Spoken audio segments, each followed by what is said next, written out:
مرتبہ ایک صحابی نے ارادہ کیا کہ نبی کریم صلی اللہ علیہ وسلم کو اپنا مہمان بنائے۔ انہوں نے اپنی بیوی سے فرمایا، میں پیارے نبی صلی اللہ علیہ وسلم کو اپنا مہمان بنانا چاہتا ہوں۔ بیوی نے فرمایا، انہیں ضرور دعوت دے، یہ تو بڑی خوشی کی بات ہے۔ صحابی نے چھری اٹھائی اور فوراً ایک بھیڑ ذبح کی۔ بیوی کھانا بنانے میں مشغول ہو گئی۔ صحابی مسجد نبوی پہنچے نبی کریم صلی اللہ علیہ وسلم کو لینے کے لیے۔ صحابی کے دو بیٹے تھے۔ بڑے بھائی نے بھیڑ ذبح ہوتے ہوئے دیکھا تھا۔ بڑے بھائی چھوٹے بھائی سے کہنے لگا، تمہیں دیکھنا چاہیے تھا کہ ابا نے بھیڑ کس طرح ذبح کی۔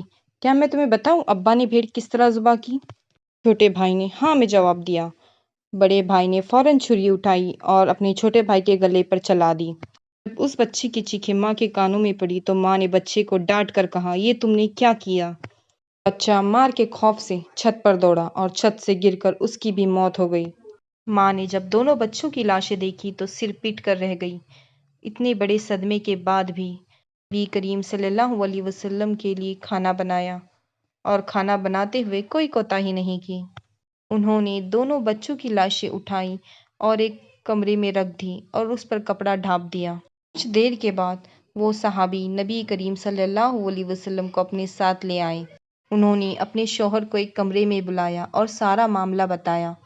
ان سے فرمایا کہ نبی کریم صلی اللہ علیہ وسلم کی دعوت میں کوئی خلل پیدا نہ ہو، اپنے جذبات پر قابو رکھنا۔ وہ صحابی اٹھے اور نبی کریم صلی اللہ علیہ وسلم کی خدمت میں کھانا پیش کیا۔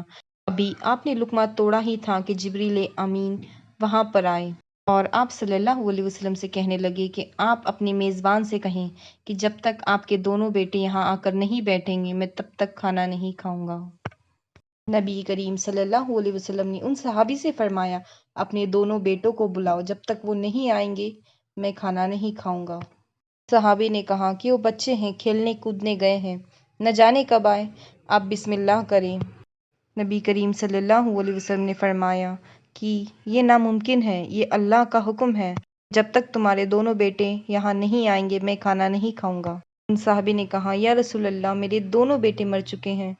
نبی کریم صلی اللہ علیہ وسلم نے فرمایا، اپنے دونوں بیٹوں کا جنازہ میرے پاس لے آؤ۔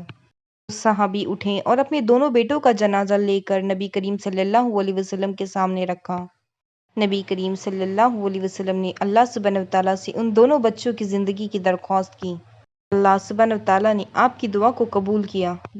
وہ دونوں بچے اٹھ کر بیٹھ گئے۔ آپ نے انہیں اب دسترخوان پر اپنے ساتھ کھانا کھلایا۔ یہ تھا ہمارے نبی محمد صلی اللہ علیہ وسلم کا ایک اور معجزہ۔